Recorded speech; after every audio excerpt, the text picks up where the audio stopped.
everyone, Cowboy Broomy here. We are at Heathcote Park Raceway because I think that's where my car is, right about there. It is race day, so time to put in the lanes and see how fast we can get. 8.7 or 160 last time we were out. A bit more power to it now, but in a bit of different window on the tune-up, so it might take a bit to get a handle on it, but only one way to find out. Let's go racing.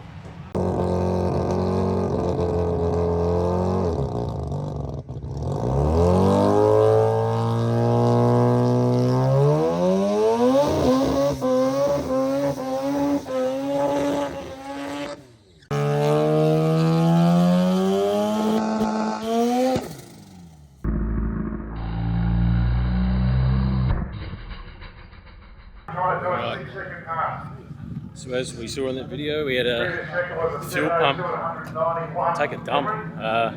Fuel pressure should have held at like 95 psi. Instantly dropped down to like 40, and yeah, we've got a massive issue there with that for some reason. So let's go and take a look at the JPC car now instead, trying to run a 6.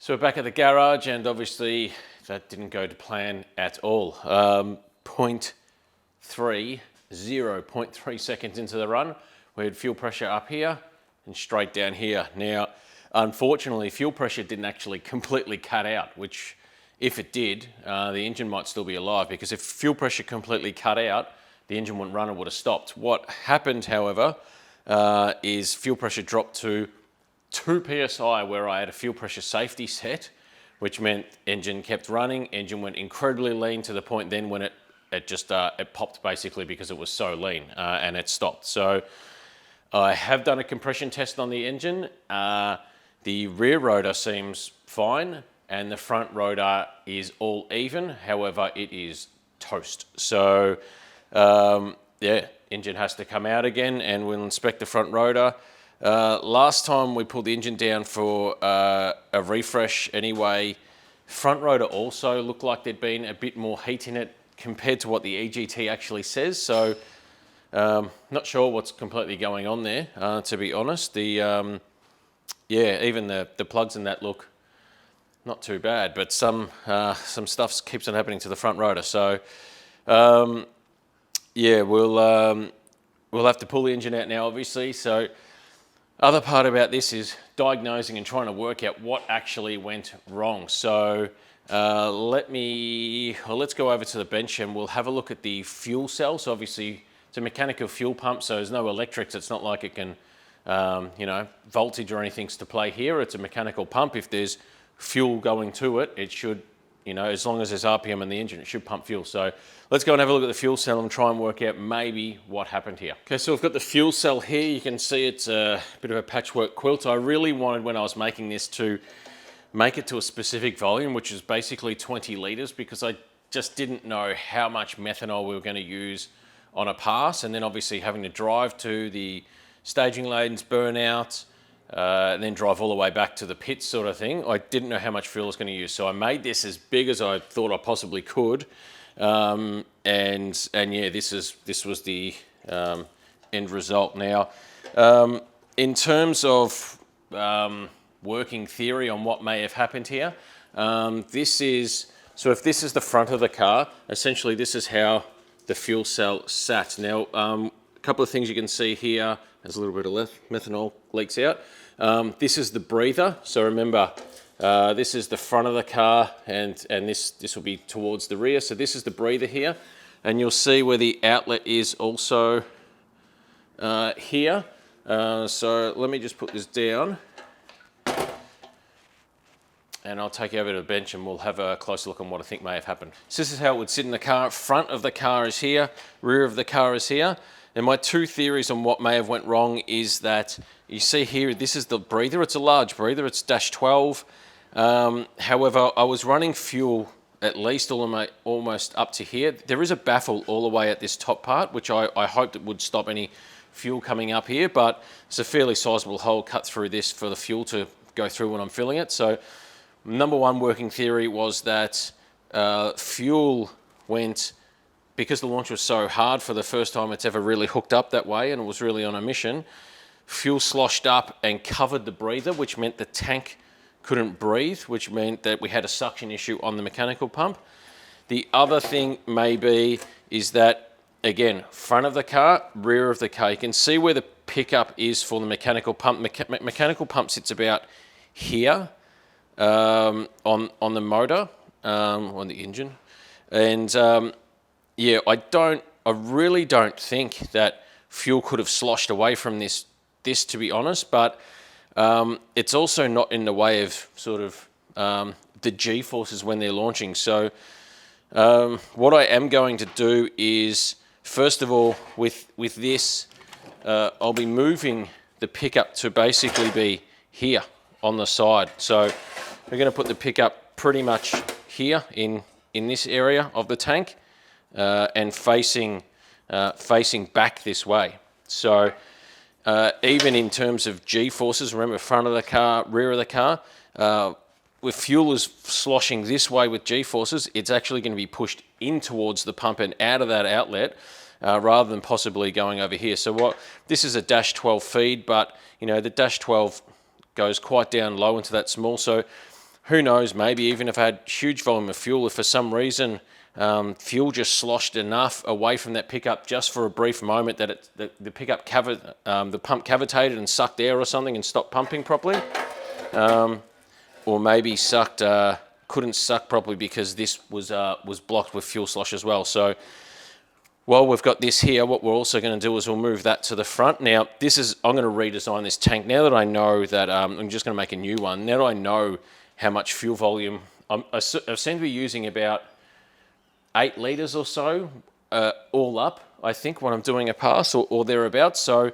I think if I make the fuel cell about 15 litres, that sort of gives us a double reserve sort of thing. So I don't think we'll need any of this. I don't think we'll need any of this. And I don't think I'll need this top section up here. So what I'm hoping is that if I can make the tank just this boxed area here, and then I'll make a raised section. So if this line here ends up being the top of the tank, I can make a raised section, so to speak, so that something comes off here and the breather is still up here. So then even if there is fuel slosh, it shouldn't be able to cover the breather port, and I'll make it fairly sizable in that. So yeah, hopefully that's all our issues. So unfortunately, not really much to report from the weekend. Weather was great. Track was absolutely unbelievable. It was actually funny. I don't even know why. I just kept on rolling in the car after it coughed, and was probably trying to think, you know, why? What was that about? What's happened? Is there anything on fire, so to speak? And everything was fine. On that also, on the fire sort of front, there was, because this engine had just been put back in the car, there's a lot of fingerprints and, you know, probably a little bit of oil here and there on different components. And I'm not sure if the V-band, the flange and the V-band is 100% on the dump pipe was seated really, really well. I think it was like 90% there, but because it's a V-band, it can, you know, cast versus a stainless, it sort of grew at a different rate and that. So I think a little bit of the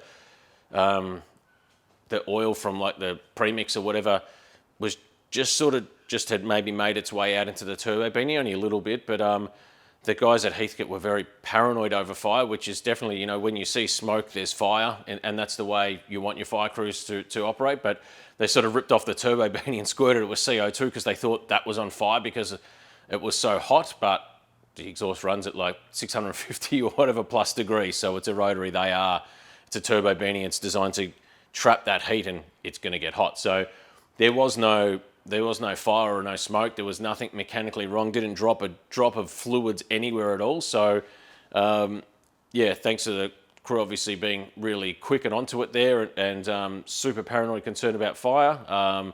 that's the way you always want it to be. But yeah, there was nothing actually on fire or smoking, or a little bit of smoke was just oil residue from it being a new motor, I think, and some oily fingerprints and that over exhaust components, which is what you always get after you put a couple of heat cycles in it. So there's nothing wrong, nothing leaked.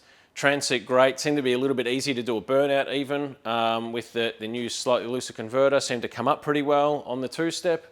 But yeah, 0.3 seconds into the run, it was absolutely hiking, and then yeah, coughed unfortunately. So no real data to go through from it either. Pretty useless to look at. So really, this mechanical pump's a bit of an unknown as well. I got this pump probably 6 or 7 years ago from a guy who had imported a Starlet from US or Puerto Rico, and it had been, I think the Puerto Rican car had been like a low 7. So you know, in terms of gallons an hour, the fuel pump's up to the task. It's just a matter of, you know, is it worn or something? I don't think so. I think it's okay. I think just that the tank issues are what our problems are. But another issue is that I had, and I will swear on the Bible, I had differential fuel pressure safety set. So there's two safeties basically. You can have a fuel pressure safety, which is just a hard cut fuel pressure. You can do, you know, you can have safe mode or just a warning on the dash or whatever. I have my fuel pressure safety set at 40 psi, which is just a cut based on overall fuel pressure, no matter what, rising rate or whatever, 40 psi. Differential fuel pressure is basically what your fuel pressure would be at if manifold vacuum was taken out of the equation. So just say you have if you were running at 0, map and you had 45 psi, your differential fuel pressure would be 45. If you then have 20 pounds of boost and your actual overall fuel pressure is now 65 psi, your differential fuel pressure is still 45 psi, because manifold pressure, actual manifold pressure, minus your map pressure is your differential fuel pressure. So had that safety actually been properly active, it would have probably caught this earlier and locked it into safe mode, and I wouldn't have had the lean cough, and I probably wouldn't have to pull the engine out. So I am near positive I had that box ticked, and it was set at 35 psi.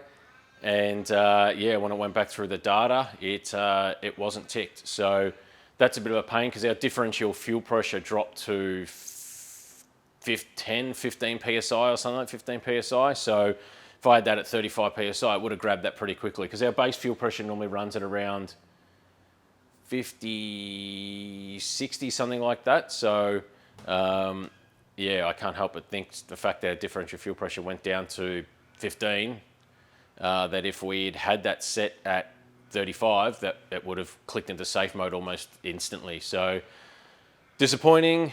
The reality is I'm pulling the engine out of this now. So yeah, front rotor is the only one that's seemingly hurt. So hopefully there's no dented rotors or anything like that, and it's just giving it a little huff on that, and it's got the apex seals a bit hot. But for them all to be even all the way around, it generally doesn't. It means, you know, that the corner seals and side seals aren't an issue, unless they're all an issue. But it's probably maybe just the apex seals of boat or something from heat. So I have other spare apex seals I can put in. So depending on how the corner seals are, side seals are, I'll probably respring all the apex seals, corner seals, side seals, and I'll just reuse.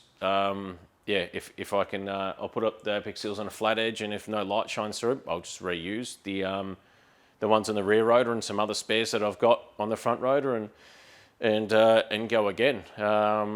And yeah, hopefully next time out we'll be good to go. But yeah, don't know when that will be. I've got to make a fuel cell, which isn't too hard. I'll do some numbers, and I'll calculate if the volume of cutting just the top and the sides off that fuel cell gets us to the volume that I want to be at. If not, I'll have to make another fuel cell.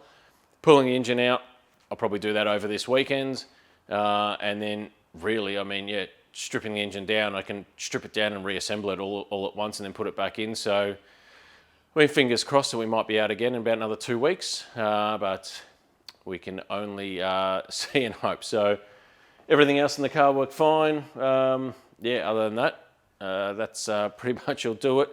Thanks for your support. Lots of people at the track come over and said they follow the content on this and the RX4, so that's really awesome. Really loving that more and more people at the track are coming over when we're there and saying that they love what we do and that. So definitely talked to a fair few guys out there with some pretty cool cars and that. So that was all good.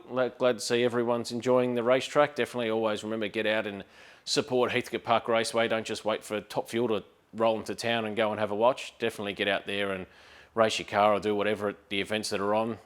You know, Lance is basically the only supporter of in terms of easy to access sort of racetracks in Victoria. You know, you can race all you want at your Swan Hill and Portlands, but don't really consider myself a rusted on drag racer who's going to travel 5.5 hours to get to a racetrack when I can travel a couple of hours to get to one as good as Heathcote. And that's the thing, this track is sensational at the moment. So yeah, definitely get down there if you've got a race car and you're waiting for hell to freeze over or Calder Park to open. Don't know which one of those ones going to come first, but if you're looking for some kind of excuse, you'd be running out of them not to get to Heathcote Park. So hopefully see all you guys out there that want to race soon, and hopefully we'll be back out there. But yeah, thanks for the support, and I'll see you next time.